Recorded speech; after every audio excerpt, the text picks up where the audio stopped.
पर्दाफाश करो, पर्दाफाश करो, पर्दाफाश करो। एमबीबीएस की लिस्ट की साजिश का पर्दाफाश करो, पर्दाफाश करो, पर्दाफाश करो, पर्दाफाश करो, पर्दाफाश करो, पर्दाफाश करो। एमबीबीएस की लिस्ट की साजिश का पर्दाफाश करो, पर्दाफाश करो। माता वैष्णो देवी श्राइन बोर्ड हिंदुओं के दान से, हिंदुओं की व्यवस्था से, हिंदुओं के पैसे से उसका संचालन किया जाता है। लेकिन एमबीबीएस के चयनकर्ताओं ने, बोपी का नाम ले रहा हूं मैं, उस बोपी के अंदर एडमिनिस्ट्रेशन के कुछ लोग शामिल हैं।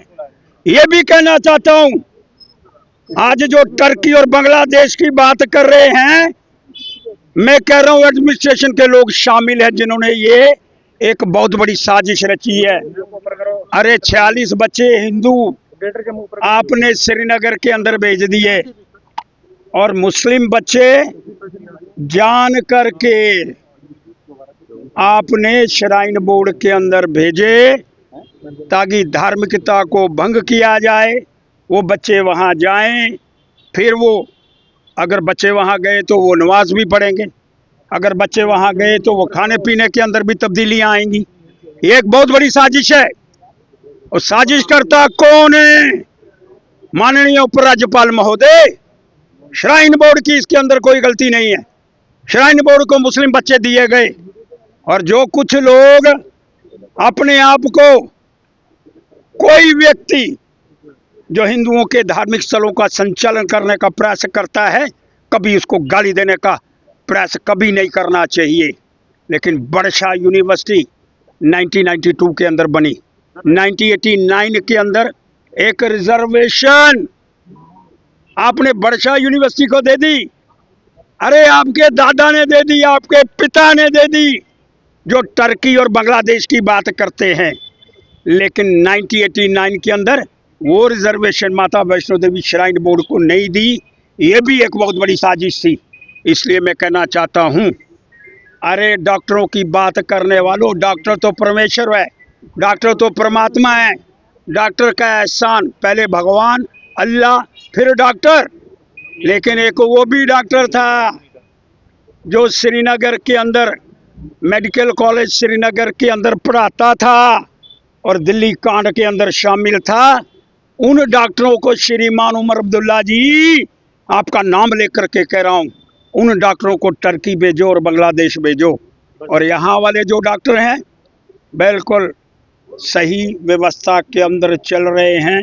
लेकिन ये जो साजिश, एक धार्मिकता को भंग करने का प्रयास, और यहाँ पर माता वैष्णो देवी के अंदर बिल्कुल सुबह आरती होती है जी, क्या वो जो लोग आरती करेंगे?